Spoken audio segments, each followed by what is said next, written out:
네, 오늘 본문 말씀이 아마 저의 실수 때문인 것 같습니다. 저는 잘못 전달된 것 같아요. 마태복음 5장이 아니라 6장이 되겠습니다. 우리가 잘 아는 대로 예수님께서 가르쳐 주신 주기도문을 제가 말씀을 봉독하려고 합니다. 마태복음 6장 9절에서 13절 말씀입니다. 제가 읽도록 하겠습니다. 그러므로 너희는 이렇게 기도하라. 하늘에 계신 우리 아버지여, 이름이 거룩히 여김을 받으시오며 나라가 임하옵시며 뜻이 하늘에서 이루어진 것 같이 땅에서도 이루어지이다. 오늘 우리에게 일용할 양식을 주옵시고 우리가 우리에게 죄 지은 자를 사하여 준 것 같이 우리 죄를 사하여 주시옵고 우리를 시험에 들게 하지 마시옵고 다만 악에서 구하시옵소서. 나라와 권세와 영광의 아버지께 영원히 싸움나이다. 아멘. 오늘 제가 설교 제목으로는 나라가 임하옵시며 이렇게 말씀을 드렸는데, 말씀을 준비하면서 하늘에 계신 우리 아버지, 이 부분만 말씀을 묵상해야 되겠다는 생각이 들었습니다. 여러분께서 잘 아시는 대로 우리 예수님께서 가르쳐 주신 주기도문의 제일 첫 마디는 하늘에 계신 우리 아버지입니다. 하늘에 계신 아버지, 이것이 주기도의 첫 마디입니다. 하늘에 계신 아버지요, 우리가 이 한 대목만 깊이 묵상한다면 우리가 지금 처해 있는 신앙의 미로에서 벗어날 수 있다고 믿습니다. 하늘에 계신 아버지, 바로 이 한마디는 기도자가 기도할 때 어떻게 기도를 시작해야 하는지를 알려주고 있습니다. 하늘에 계신 아버지, 이것은 우리가 드려야 될 기도의 대상이 누구인지를 말해주고 있습니다. 이 부분이 정말 중요하지 않을 수 없습니다. 어쩌면 오늘 우리가 기도할 때 가장 심각한 문제는 우리가 기도의 참된 대상을 잃어버렸다는 데에 있다고 할 수 있습니다. 우리가 기도를 잃어버린 이유는 기도의 대상을 잃어버렸기 때문입니다. 현대인의 혼돈 상황은 아마도 기도의 대상이신 하늘 아버지를 상실해버렸기 때문입니다. 그래서 예수님은 우리에게 말합니다. 너희는 기도할 때 가장 먼저 하늘에 계신 우리 아버지라고 기도를 시작하라고 말씀하십니다. 그러므로 우리가 기도할 대상은 하늘에 계신 그분을 향해야 할 것입니다. 오늘의 기독교인들이 하늘에 계신 하나님께 기도해야 될 이유가 있습니다. 세속화 시대를 살아가는 현대인에게 하늘에 계신 하나님이 반드시 필요하기 때문입니다. 여러분, 하늘이란 무엇을 의미하겠습니까? 그것은 먼저 땅과 반대편에 있는 공간을 말합니다. 땅은 낮은 곳입니다. 땅은 인간이 거하는 공간이라면 하늘은 하나님께서 거주하시는 공간을 상징합니다. 우리가 기도드리는 그 하나님, 그분은 저 높이 계셔서, 즉 하늘만큼 높은 곳에 계셔서 인간이 범접하기 어려운 곳에 계시다고 하는 그런 말씀을 담고 있습니다. 그러므로 땅에 있는 기도자는 먼저 저 하늘을 우러러 위를 향하여 기도해야 한다고 말씀하고 계십니다. 영어 성경을 보면요, 하늘에 계신 하나님을 God in sky라고 말하지 않고요, God in heaven이라고 되어 있습니다.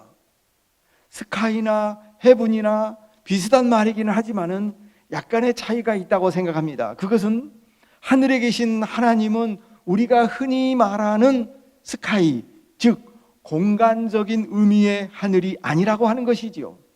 하나님은 스카이라는 그 공간 속에 가두어 있는 분이 아니기 때문에 그렇습니다. 하나님은 정말 헤븐, 즉 하늘에 계십니다. 그렇다면 그 하늘, 헤븐은 무엇을 말할까요? 그것은 땅, earth, 이것과 쌍벽을 이루는 단어라고 할 수 있겠습니다. 사람이 속해 있는 땅과 하늘은 질적으로 다른 것이라는 거죠. 비교할 수 없는 곳이 바로 하늘과 땅 아니겠습니까? 그러므로 하늘은 하나님이 계신 곳이라면 땅은 하나님과 비교할 수 없는, 비교 불가능한 질적으로 차이가 있는 그런 위대하시고 높으신 하나님께 기도해야 한다는 것이지요. 그러므로 여기서 하늘은 바로 초월을 상징합니다. 초월이란 다름 아니라 지금 여기 이곳을 뛰어넘는 것을 말합니다. 하늘에 계신 하나님이란 인간적인 한계나 인간적인 범주를 벗어나 계시며 인간의 유한성이라든가 인간적인 수준이나 그런 차원을 완전히 벗어나 계시며 그런 제약을 전혀 받지 않으시는 분이라는 걸 말하고 있습니다. 인간은 시간과 공간의 제약 속에서 그 자유가 많이 제한되어 있다면 하늘에 계신 초월하신 하나님은 그런 한계 넘어 계시고 영원 가운데 계시고 그분의 지극히 위대함 속에 계시다고 하는 것을 말합니다. 주님의 기도에서 왜 주님은 우리에게 기도할 때 가장 먼저 하늘에 계신 아버지라고 기도하라고 하셨겠습니까? 그 이유는 예수님 시대의 고대인들에게 가장 필요한 기도였기 때문이라고 말할 수가 있겠습니다. 예수님이 가르치시며 활동하신 기원 후 1세기는 고대 시대입니다. 1세기의 고대 시대의 사람들은 신들이 하늘에 있지 않고 전부 땅 아래에 있다고 생각했다고 할 수 있겠습니다. 나무에도 신이 깃들여 있습니다. 산에도 신이 있습니다. 동네 입구에 서 있는 고목나무에도 신령님이 계시므로 사람들은 그 나무를 향해서 엎드려 기도하고 빌었습니다. 기도의 대상이 하늘이 아니라 땅에 곁들였습니다. 그들에게는 하늘과 땅은 분리되어 있는 것이 아니라 하나로 결속되어 있었습니다. 그러니까 조금 말을 한다면 이론론적인 세계관이었죠. 하늘과 땅이 서로 통하고 있습니다. 하늘의 운명과 하늘의 신이 이 땅의 모든 인간의 개인의 운명을 좌지하고 있다고 그렇게 믿고 있던 시대에 사람들은 땅에 있는 것들 속에 신성한 것이 전부 깃들여 있다고, 신령한 것으로 전부 덮여 있다고 그렇게 생각하고 있었습니다. 그런데 근대가 찾아왔습니다. 인간은 자연 사물을 객관적으로 이제 바라보기 시작했습니다. 그 전까지 근대 이전의 인간들은 자연을 전부 사방이 자연으로 둘러싸여 있습니다. 인간은 자연 속에 속해 있는 작은 일부에 불과한 그런 존재였습니다. 그리고 인간을 둘러싼 모든 자연 만물 속에는 신들로 가득한 그런 신성한 세계라고 생각했습니다. 나무도 신이고 바다에도 신이 존재하고 부엌이나 집안에도 모든 것들이 신들이 깃든 세계라고 믿었습니다. 이런 신화적인 세계관의 사람들은 살아계시며 참된 하나님과 그 세계를 지으신 피조물을 분리하지 못했습니다.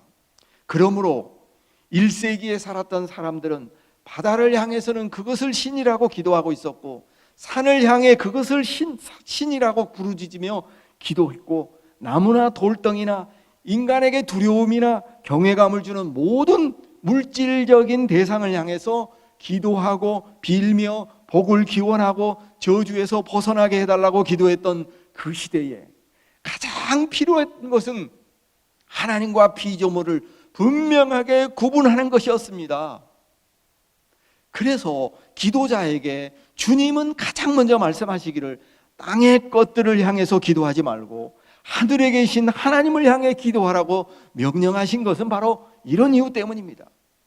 우리가 기도하는 하나님은 산과 바위나 나무나 바다를 포함하여 이 세상의 모든 만물을 창조하신 분이므로 하나님은 그런 것들에게 경배를 받으실 분이므로 그런 피조물에 속한 대상을 향해 기도하는 것은 처음부터 잘못되었다는 것이라는 것입니다.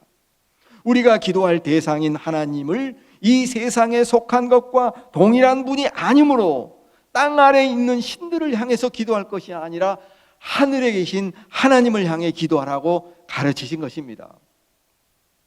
그런데 근대 이후에 인간들은 예수님 시대의 고대인들처럼 이 세계 만물 안에 신들이 깃들어 있다는 생각을 버리게 되었습니다.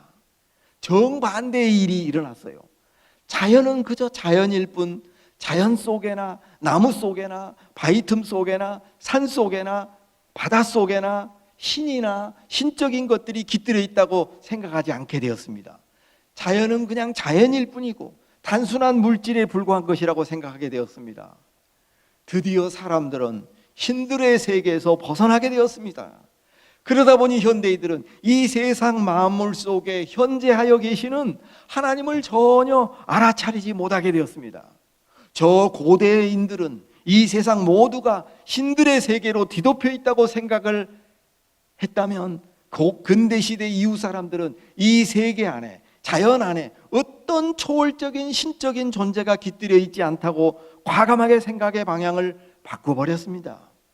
그러므로 한마디로 말한다면 옛날에 그 신화적인 세계관이 이제는 세속화된 세계관으로 큰 변동이 일어났던 것이죠.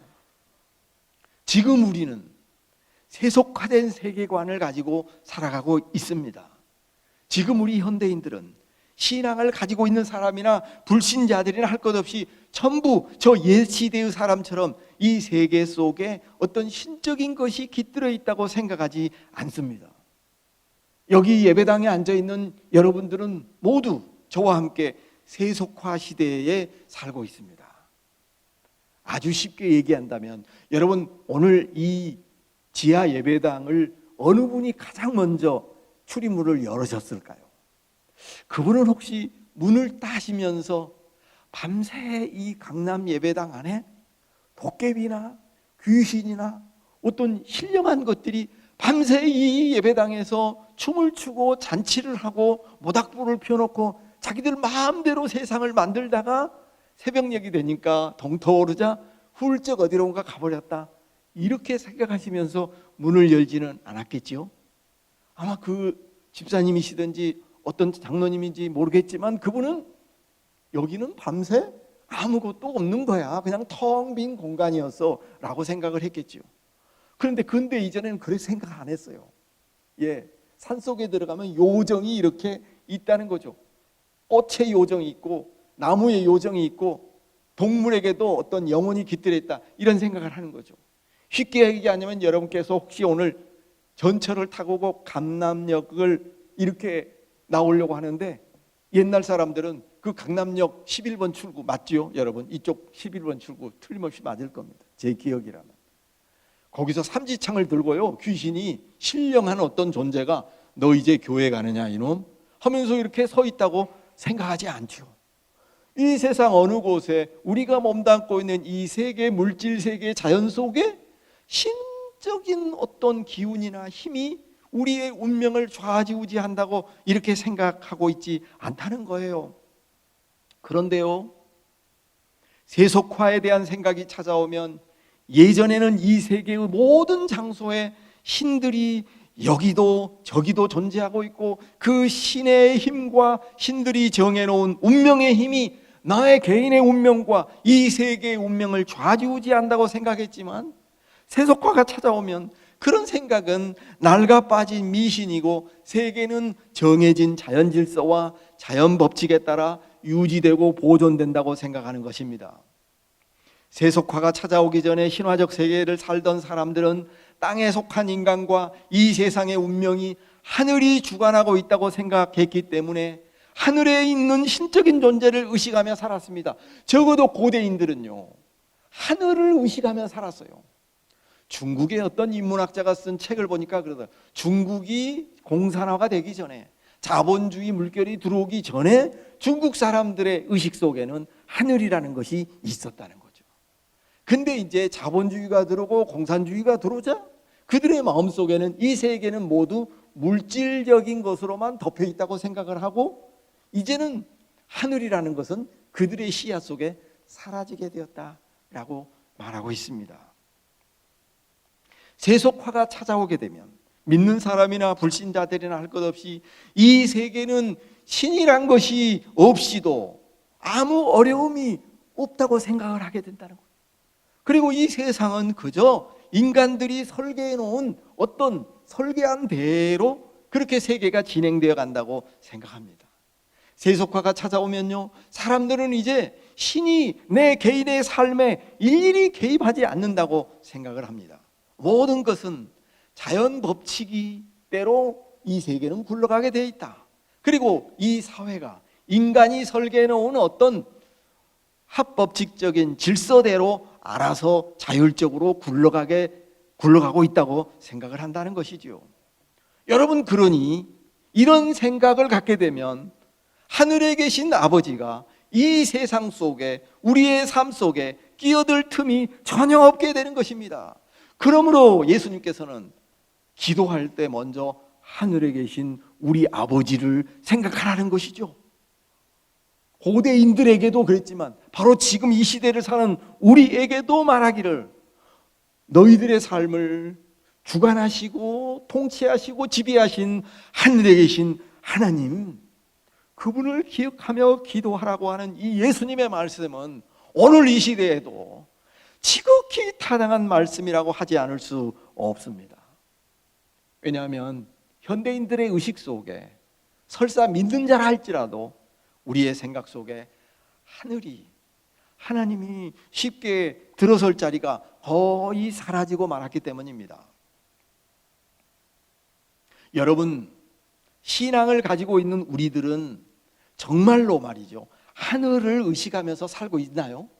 혹은 하나님을 항상 의식하거나 생각하면서 살고 있을까요? 그렇지 않습니다. 불행하게도 믿음을 가지고 있다는 오늘의 기독교인들조차도 예외 없이 하늘의 하나님을 의식하며 살아가고 있지 않다고 하는 사실입니다. 우리가 불신앙으로 빠지는 이유는 다른 데 있는 게 아니라 바로 여기에 있는 거지. 많은 사람들은 생각해요. 교회가 타락해서, 교회가 부패해서, 목회자가 어째서 이래서 우리 신앙이 멀어지고 있다. 근데 그것은 원인의 일부이지 전부가 아닙니다. 제가 볼 때는 우리가 하나님으로부터 멀어지는 이유는 바로 지금 여러분에게 말씀드린 이 세속화라는 이 현상이 우리 가까이 와 있기 때문에 그렇다는 것이죠. 물론 우리 기독교인들은 어느 정도는 하나님을 의식하고 생각하며 살아가고 있지요. 기독교인들의 내리 속에는 어느 정도는 살아계신 하나님을 생각하며 살아가고 있다고 말할 수 있겠습니다. 그러나 우리 기독교인들도 지금 세속화라는 그 큰 우산 속에 살고 있기 때문에 우리의 생각과 의식 속에도 하나님이 계시지 않을 때가 너무나도 많다고 하는 것입니다. 우리 믿는 신자들은 일단은 하나님이 이 세상을 창조하셨고 창조하신 그 세상을 그가 유지하시고 보존하신다고 믿기는 합니다. 그리고 하나님께서 이 자연과 만물과 역사의 모든 과정을 주님의 손길 아래서 이끌어 가시고 통치하고 계신다고 믿고 있습니다. 그런데 기독교인들도 이 세속화된 세계관을 받아들이게 될 때 그들의 마음속에 하나님을 100%다 양도해 주지 않는다고 하는 것이죠. 무슨 말인가 하면 하나님께서 이 세계를 창조하시기는 하셨지만 이제 이 세상은, 그리고 나의 삶의 영역은 내가 알아서, 내가 선택하고, 내가 결정하고, 내가 알아서 판단해서 헤쳐나간다고 생각을 한다는 거죠. 하나님께서 우리의 삶 하나하나를 일일이 개입하시고 간섭하지 못하도록 하고 있다고 하는 것입니다. 세속적인 사고가 우리의 생각 속에 들어오게 되면 알파와 오메가 되신 하나님께서 이 세상과 나의 개인의 운명을 처음과 끝을 다 주관하고 통치하시는 것이 아니라 이 세상 안에 이미 장치되어 있는 자연 질서와 자연 법칙에 따라 움직여가고 있고, 이 사회 질서와 사람들이 설정해 놓은 어떤 규칙과 질서와 구조화된 힘에 의해서 이 세상이 움직여가고 있다고 철석같이 믿고 있다고 하는 것입니다. 그러므로 하나님께서 자신들의 운명을, 그러니까 우리 기독교인들의 운명을 직접적으로 개입하고 계시다고 잘 믿지 않는 경향이 있습니다. 성도 여러분, 정말 여러분은 이 세상 속에 우리의 삶 전부를 관장하시며 움직이시며 개입하시며 그분의 뜻대로 이 세상이 움직여지고 있다고 고백하시나요? 그렇게 고백하고 계시지 않잖아요. 여러분 한번 솔직하게 고백해 보시지요. 내 운명과 이 세상의 일을 결정하는 것은 하나님이 아니라 학벌과 부동산과 세상에 힘 있는 권력이라고 믿고 있지 않습니까? 그래서 다들 힘 있는 직장을 찾아다니고 있지 않습니까? 그래서 다들 힘 있는 사람들을 내 옆에 두면서 변호사, 검사, 이거 그런 사람과 지내고 하고 그런 사람과 네트워크를 맺으려고 안간힘을 쓰며 살고 있지 않습니까? 이런 상황에서 우리에게 하늘에 계신 하나님이 왜 필요하지 않겠습니까? 믿는 자들도 하늘의 하나님을 찾고 있지 않다고 하는 것입니다. 믿는 자들도 땅의 힘과 이 땅에 속한 물질을 구하며 그것을 열망하고 헤매고 있지 않습니까? 여러분, 그런데 이상한 것은요, 과거에는 우리가 하나님에게 그러지 않았잖아요. 이 문장을 쓰다 보니까 어떤 분이 과거에는 저에게 이러지 않았습니까? 이 말이 떠오르더라고요. 여러분, 그렇습니다. 우리가 과거에는요, 하나님을 이렇게 생각한 적이 없는 것 같아요. 예전에는 하나님께서 하늘의 주님이 나의 운명과 생사화복과 일거수일투족을 다 관장하고 통치하고 계시다고 철석같이 믿고 신앙생활을 했던 것 같아요. 그리하여 하나님만이 나의 주님이요 나의 운명과 미래와 현재를 결정하는 분이라고 생각했습니다. 우리의 생각과 우리의 삶 전부가 하나님을 향해 있었던 그런 시절이 있었는데 지금은 그런 것이 아닌 것 같아요. 왜 이렇게 됐죠? 그리고 지난날에는요, 우리가 세상을 나가서 좀 담대하게 외칠 수가 있었어요. 예수 믿고 천당 가면, 예수 믿고 천당 갑시다 라고 우리가 담대하게 외칠 수 있었단 말이죠. 그러면 세상 사람들은 왠지 모르게 우리의 말에 귀를 기울였던 것 같아요. 우리가 사람들에게 전도할 때 그랬어요. 이 세상은 내 집 아니에요. 이 세상 바라보지 말고 하나님 나라 바라봅시다. 이러고 전도했단 말이죠. 예수 믿으면 천국 가서 영원한 삶을 살 수 있답니다. 이렇게 자신 있게 얘기했고 또 그러면 사람들이 설득을 했던 그런 시절이 있었던 거 아니에요? 그런데요, 지금 이제 그런 말 못 하겠어요. 이 세상이 내 집 아니라고 우리 말 못 한다고요. 왜냐하면 우리는 지금 이 세상을 영원히 거주할 영구적인 집이라고 우리가 생각하고 있기 때문에 우리가 영원한 저 하늘나라를 생각이나 하고 있나요? 우리가 꿈꾸는 나라가 전부 사람들의 나라가 되었잖아요. 죄송하지만 옛날로 말하면 이명박의 나라를 꿈꾸거나 아니면 이재명의 나라를 꿈꾸거나 윤석열의 나라를 꿈꾸거나 황교안의 나라를 꿈꾸거나 저마다 꿈꾸는 나라가 있는데 이게 전부 다 세속적인 욕망으로 뒤섞인 그런 나라이지 정말 지고지순한 정말 순수한 하나님의 영광과 하나님의 영예와 하나님의 그 아름다움을 추구하는 그런 나라 아니잖아요. 지금 현대인들에게 하늘이 사라졌어요. 현대인들뿐만 아니라 우리 기독교인들에게 그랬단 말입니다. 하늘이 사라진 것은 불신자들이나 믿지 않는 교회 밖의 사람들만이 아니라 하나님을 믿는 기독교인들의 생각 속에서도 많은 부분에서 하늘에 하느님이 계시지 않는다는 것입니다. 그래서 지금 우리는 전도의 능력을 전할 능력을 잃어버린 거죠. 힘을 잃은 삼손처럼 지금 우리 교회와 신자들은 우리 안에 간직하고 있어야 될 어떤 비밀 병기를 다 잃어버렸어요. 전부 세상에 내어주고 말았습니다. 지금 기독교가 힘을 잃은 것은 국가가 우리를 탄압해서도 아니고 어떤 누구가 우리의 신앙을 회방 놓고 그래서도 아니고 내부의 모순 때문에 그렇습니다. 신앙의 적이 우리 안에 꿈틀거리면서 작동하고 있기 때문에 우리가 힘을 쓰지 못하고 무기력하게 살고 있습니다. 그러므로 지금 이 시대의 기독교 신앙의 가장 위험한 적은 세속화라고 할 수 있습니다. 그런데 여러분, 이것은요, 간단하게 말할 수 있는 게 아니에요. 이 세속화는 우리에게 좋은 것을 주기도 했고 또 나쁜 것을 주기도 했기 때문에 그렇습니다. 여러분, 세속화라는 것은 뭐냐면은 아까 말씀드렸잖아요. 이 세상을 바위나 이 의자에나 이 건물이나 산이나 바다에 덮어놓고 모든 것들이 다 신이 깃들어 있다, 이런 생각을 하지 않게 됐다고. 그런 것은 단지 하나님이 만드신 피조물에 불과한 것이다 라고 생각할 수 있게 만든 것이 바로 세속화였어요. 그러니까 세속화는 우리 인간을 더 성숙하게 만들었죠. 옛시대의 사람들은 미성숙한 생각을 했기 때문에 주술적인 생각을 하게 됩니다. 주술, 매직, 마술적인 생각을 했다는 것이죠. 그런데 그런 생각을 가지고는 이 세상이 발전하거나 진보할 수 없잖아요.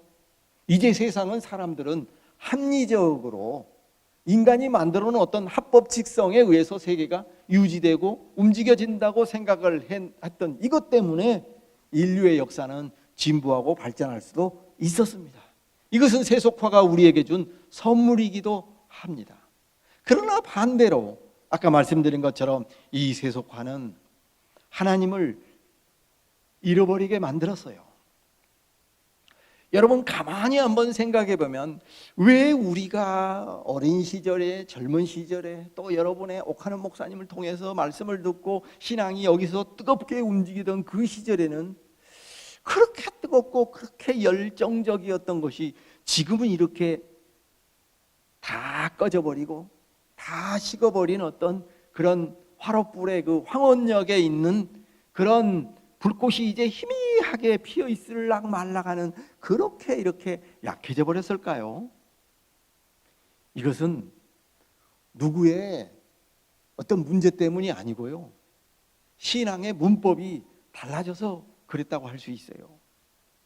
어쩌면 오늘 이 설교를 듣는 여러분 속에는 오늘 이 설교가 강의인지 설교인지 고개를 갸우뚱거리면서 설교를 듣고 계시는 분이 있을 수도 있겠습니다. 여러분 한번 생각해 보실까요? 코로나가 왔잖아요. 이 코로나라고 하는 것은 전염병이지 않습니까? 성경에 보면, 특별히 시편에 보면 뭐라고 했냐면 하나님이 내 우편과 내 옆에 늘 곁에 지키시니 너를 연병에서 피하게 해줄 것이다, 이런 말씀하셨어요. 전염병 아닙니까? 전염병을 누가 물리치게 한다고요? 하나님이 물리치게 한다는 거예요. 그러면 여러분, 코로나가 전염병이지 않습니까? 이 코로나가 창궐했을 때 우리 교회와 기독교인들은 어떻게 해야 했을까요? 하나님이 이 연병으로부터 우리를 물리치게 해 주셨다고 했으니까 우리 기도하고 나가면 되잖아요. 이 마스크가 무슨 필요가 있어요? 어떻게 보면 정광훈 목사라고 하는 분이 그랬잖아요. 우리 예배드리면 예배드릴 때 코로나는 성령께서 물리쳐 주실 거니까 겁내지 말고 마스크 벗고 용감하게 예배드리자. 여러분, 이 신앙 문법이 진짜일 수 있어요. 그런데 여러분, 그렇게 한 당사자도 코로나 걸렸죠? 지금 우리 교회가 정말 예수님께서 오신 것처럼 할 수 있거든요. 무슨 말이냐? 믿는 자에게 능치 못함이 없느니라, 이렇게 말씀하시면서 주님, 우리는 왜 이 간질병을 앓고 있는 이 아이를 고치지 못했습니까? 라고 했을 때 기도와 금식 외에는 이런 유가 나갈 수가 없느니라고 말씀하셨으므로 오늘 우리에게 직면한 이 코로나 문제를 기도와 금식으로 물리쳐야만 했다면 이 교회가 여러분 이렇게 교회당 문을 닫고 주일날 마스크를 쓰면서 예배당에 출입도 하지 않은 채 지금 1년 반이 넘어가면서 2년이 지금 넘어가면서 3년째가 지금 다가오는 이 시점까지 이렇게 있다는 거, 이거 어떻게 보면 불신앙 아니에요? 그런데 희한한 것은요, 한국교회 어떤 분들도 특별히 이 전염병, 감기가 걸려도 마귀의 장난이라고 말하고 있던 여의도 순복음교회 오순절 교회조차도 이 코로나 전염병을 물리치기 위해서 여의도 광장에서 전부 미스바 대성회를 개최합시다, 이렇게 하지 않았다고 하는 거죠. 조용기 목사님이 안 계셔서 그랬을까요? 최자실, 현신의 권사님이나 이런 분들이 계시지 않아서 그랬을까요? 신앙의 문법이 달라졌어요. 어떻게요? 이 전염병은 우리가 방역을 지켜야 된다. 방역 지침을 지켜야 된다. 이것은 과학의 영역이라고 생각을 하는 것이에요. 예? 이건 신앙의 영역이 아니고 과학의 영역이니까 백신을 맞아야 되고, 한 번 맞고 두 번 맞고 또 안 되면 부스터 샷을 맞고, 이렇게 해서 이게 나갈 수 있다고 생각하는 것, 이것은 의료의 힘을 빌려서, 의료의 어떤 그 일반은총의 힘을 빌려서 우리가 이 전염병을 하나씩 이겨갈 수 있다고 이렇게 생각을 하는 것입니다. 여러분, 그러므로 이게 바로 세속화 의식인데요. 이런 생각은 건강한 생각입니다.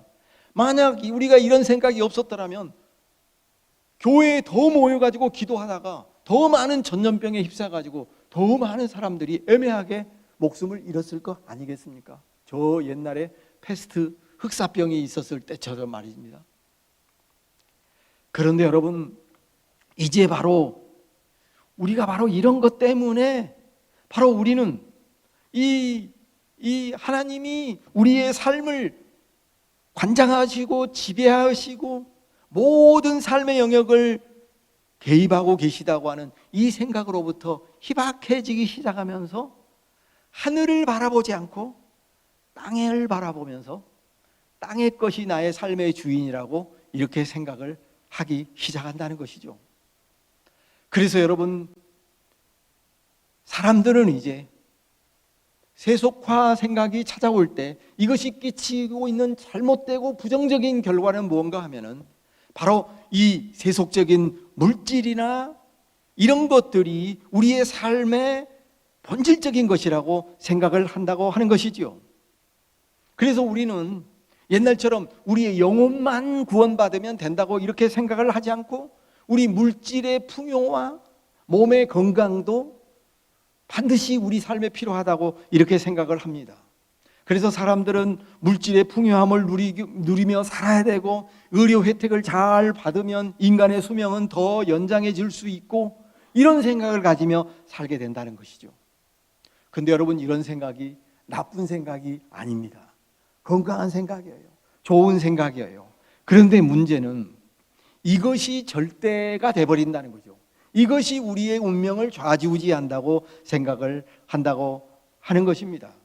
물질의 부요함과 몸의 건강과 사회복지 혜택이 우리를 더 삶을 윤택하게 해주고 있다는 것은 좋은 점인데, 그런데 여기에 어떤 역설, 그러니까 모순이 발생한다는 것이죠. 그것이 많으면 많을수록 하나님은 필요 없는 존재가 되어버리고, 과학기술의 혜택과 능력이 위대하면 위대해질수록 사람들은 저 하늘에 계신 하나님을 망각하고 그분을 찾지 않게 된다고 하는 것입니다. 성도 여러분, 우리는 한국교회가 지난날에 금요일이면 기도원에 올라갔습니다. 철야 기도에 열심히였습니다. 부르짖으며 기도했고 성경을 열심히 읽었습니다. 주일 예배를 철저히 지켰습니다. 헌금 생활에 어느 나라 신자보다 뜨거운 신앙을 미덕으로 삼았습니다. 그러나 여러분, 지금 교회의 신앙은 어떻게 되었습니까? 교회의 출석률이 급격하게 떨어졌습니다. 교회를 이탈한 가난한 신자들이 아주 엄청난 속도로 증가하고 있습니다. 아마 코로나가 끝나면 교회로 돌아오지 않을 신자들이 엄청나게 많을 것이라고 예측하고 있습니다. 그런데 문제는요, 옛날에는 교회를 돌아오지 않으면 불안하고 뭔가 하나님의 어떤 두려움 같은 것이 있었는데, 이제는 세속화가 찾아오게 되면 그게 불안하거나 엄청 죄 지었다고 하는 죄책감에 사로잡혀 살거나 하지 않는다고 하는 것이죠. 사람들은, 신앙을 가진 사람들의 내면 속에 더 이상 우리 옛 어른 신앙인들이 가졌던 하나님을 상실하면 그것이 나에게 얼마나 치명적인 인생이 될 것인가 전전긍긍하거나, 그것으로 인해 나와 내 가족의 운명에 얼마나 큰 어려움을 가져올 것인가, 그런 생각을 이제는 거의 하지 않게 되었다고 하는 것입니다. 하나님을 의식하는 사고 자체가 신자들의 뇌리 속에 사라지고 있습니다. 살아계신 하나님을 의식하며 살지 않습니다. 하나님께서 우리의 삶 전체를 관장하고 계시거나 통치하고 계시거나 우리의 운명을 그 손 안에 있다는 생각이 사라져 버렸습니다. 그 대신 나의 삶을 좌지우지하는 것은 어떤 신이나 하나님이나 하늘에 계신 그분이 아니라 물질이라고 생각하게 되었습니다. 나를 구원해 줄 대상은 하늘에 계신 하나님이 아니라 물질이라고 확신하는 것입니다. 나를 구원하실 이가 누구냐? 건물 한 채, 똘똘한 아파트 한 채, 아니 한 채 가지고는 부자나니까 두 채, 아니 두 채는 부자가니까 세 채. 이것이 나를 지켜줄 요새요, 나의 방패요, 나의 반석이요, 나의 위로자. 이게 다른 데 있는 게 아니라 바로 부동산이다. 이런 확신 속에서 우리 모두가 살아가고 있다는 것입니다. 이것이 바로 물질 구원주의라고 부릅니다. 물질이 나를 구원할 것이다. 물질이 나의 불행으로부터, 고통으로부터 나를 건져낼 것이다. 이런 확신 가운데서 살아가고 있습니다. 이러니 여러분, 우리에게 하늘이 있을 수가 있겠습니까? 없습니다. 바로 우리의 신앙의 생각 속에 하나님을 밀어낸 것, 이게 바로 잘못 부정적인 의미의 세속화 현상이라고 할 수 있겠습니다. 여러분, 이런 세속화된 사고와 세속화된 가치가 일상이 되어버리면 우리가 아무리 예전에 뜨거운 신앙 경험을 했다 할지라도, 한때 죽을 병에서 하나님께서 나를 고쳐주어서 낫게 했다 할지라도, 또 우리 집안이 3대째 내려오는 신앙의 명문 가문이라고 해도 그런 것은 이제 아무 소용이 없습니다. 그런 신앙의 특별한 체험이나 가족 안에 내려오는 신앙의 전통들이 나의 신앙을 전혀 보장해 주지 못한다고 하는 것입니다. 왜냐하면 우리는 이제 하나님 없이도 살아갈 수 있는, 전능하신 하나님의 손길과 그의 도우심 없이도 얼마든지 살아갈 수 있다고 하는 그런 의식이 편만에 있기 때문에 그렇습니다. 참으로 고통스러운 것은 어디에 있는가 하면은 우리가 이렇게 마음속으로 몸부림치는데도 옛날처럼 기도가 잘 안 된다는 거예요. 아무리 좀 잘해보려고 해도 왜 이렇게 하나님을 향한 우리의 마음이 갈급해지지도 않고 가슴에 하나님을 향한 뜨거움이 일어나지 않는다고 하는 것입니다. 여러분, 해법은 어디 있을까요? 가장 일반적인 해법은 이것이었습니다. 물론 이 신앙 문법도 지난날의 것이 되고 말았습니다. 그것은 하나님께 매를 맞아야 된다, 이런 거였죠. 그래서 우리를 가르쳤던 옛날 목사님들, 지금 소천하신 분들은 주로 우리에게 그거를 말했어요. 그러다가 하나님 매를 주신다, 하나님 우리에게 고난을 주신다, 이런 거였어요. 하나님의 징벌과 하나님의 채찍을 자꾸 말해서 우리로 하여금 하나님께 가까이 가도록 이렇게 만들었습니다. 여러분, 그런데 이거는 설득력이 없을 수 있어요. 좋으신 하나님이 왜 우리를 품어주시고 우리를 좋은 것으로 주시지 않고 맨날 채찍을 드시고 맨날 징벌을 하시고 맨날 겁을 주고 겁박을 주고 이런 하나님으로 우리가 소개받는다면 그거 좋은 게 아니잖아요. 그래서 여의도 순복음교회 조영기 목사님은 우리 하나님은 좋으신 하나님이다, 이렇게 말을 했을 때 장로교에서 하나님을 무섭게 배웠던 신자들은 아, 이런 좋으신 하나님 하면서 그쪽으로 다 몰려갔던 것이지요. 이제 우리는 하나님이 우리를 벌 주시니까 무서워서 하나님을 순종하며 살지 않습니다. 하나님이 우리에게 벌 주시기 때문에 우리가 하나님을 찾거나 부르짖지 않는 시대가 되었습니다. 그럼 이제 뭡니까? 이거를 오랜 시간 말할 수는 없고 이제 마지막으로 말씀드린다면 결국은 하나님이 우리에게 벌을 주기 때문에 우리가 하늘의 하나님을 보는 것도 아니고, 하나님이 우리에게 물질의 축복과 형통을 더 많이 주기 때문에 하늘의 하나님을 찾는 것도 아니라, 이제는 하나님을 아무 조건 없이 그저 하나님은 우리의 궁극적 관심이 되어야 된다고 하는 것이죠. 아무 조건 없어요. 오로지 우리는 하나님이 하늘에 계시고 위대하신 그분이기 때문에, 우리의 궁극적 관심이 되어야 되기 때문에 우리는 하나님을 열망하고 하나님을 찾아야 한다고 하는 것입니다. 하늘에 계신 그 하나님께서 꼭 하늘에만 있다고 착각하지 마시기 바랍니다. 하늘에 계신 우리 아버지는요, 나라가 임하게 만드시면서 매일의 일용할 양식을 구하도록 기도하시고, 시험에 들지 않게 기도하라고 하고, 우리에게 빚진 경제적인 빚을 탕감해 달라고 기도하라고 말씀하시는 매우 현실적이고 구체적인 하나님이라고 말씀하고 있습니다. 하늘에 계신 하나님만 찾는다고 해서 우리가 이 세상의 어떤 삶의 근거를 전혀 보장받지 못한다는 그런 의미가 아니라, 먼저는 하늘에 계신 하나님의 뜻과 하나님의 의와 하나님의 정의를 찾는다면 그 하나님은 매일매일 필요한 양식을 우리가 공급해 주시고, 우리의 어떤 경제적인 빚이나 공경으로부터, 그리고 이 세상이 가져다주는 많은 악한 시험으로부터 우리를 지켜주실 수 있다고 말씀하고 있습니다. 이제 우리는 예수님께서 가르치신 그 주기도문의 그 첫 마디에서 하늘에 계신 우리 아버지라고 한번 조용히 한번 부르면서 우리 신앙의 현재를 돌이켜보면서 하나님께 나아가야 될 줄로 압니다. 하늘을 찾을 필요가 있습니다. 마지막 한 가지 말씀드리고 설교를 마치려고 합니다. 여러분, 이 세속화, 하나님을 잊어버리고 세속화적인 의식이 가장 팽배한 곳이 어디겠어요? 아시아나 아프리카일까요? 아니지요. 저 서구 유럽이잖아요. 서구 유럽 중에서 가장 세속화가 가장 충만하게 발달한 곳이 어딜까요? 프랑스라고 할 수 있습니다. 프랑스에서는 한때 캐토릭 천주교회가 굉장히 용성했습니다. 그런데 세속화가 찾아왔습니다. 사람들이 교회를 떠났습니다.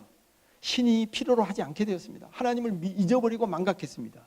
그러자 천주교 학자들이 이 어려움에서 어떻게 건져낼까 했을 때 결국 찾아낸 것은 딱 한 가지였습니다. 그것은 현대인들의 생각 속에, 현대 천주교인들 생각 속에 저 초월을 회복하게 만들어줘야 된다는 거죠. 초자연적인 어떤 힘과 그런 것이 우리의 현대인의 삶, 세속적인 이 세상의 삶 속에서도 이 땅에서 우리가 땅을 바라보고 살지만 또 한편으로는 하늘을 바라보고 초자연적인 하나님을 앙망하면서 바라볼 수 있는 그런 신학적인 구조를 만들었습니다. 그래서 초자연주의 신학이 각광받기 시작하면서 그나마 캐토릭 신앙의 새로운 갱신을 만들어냈다고 할 수 있겠습니다. 이것이 바로 제2차 바티칸 공회가 만들어낸 새로운 천주교회의 갱신 과정이었습니다.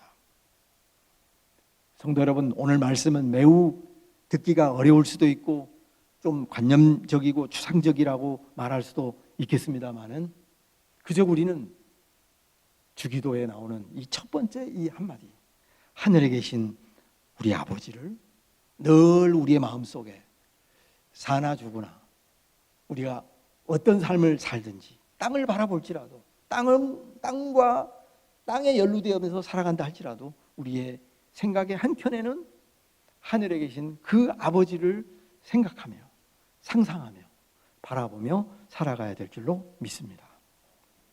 하나님 아버지, 오늘 이 말씀을 깊이 묵상하고 생각하게 하여 주시고, 우리의 믿음, 각자의 믿음 가운데서 이 말씀을 잘 정리해 나갈 수 있도록 인도하여 주시옵소서. 세속화의 물결이 너무나도 우리를 휘감고 있고 우리를 잠식하고 있는 이 때에 우리가 이 세속적인 가치나 세속적인 권력이나 힘들에 파묻혀지지 않고, 또 거기에 길들여지지 않고, 거기에 동화되지 않고 복음의 가치와 성경적인 원리를 가지고 이 세속의 물결을 거슬러 올라가는 저희들이 되도록 주여 인도하여 주시옵소서. 예수님의 이름으로 기도드립니다.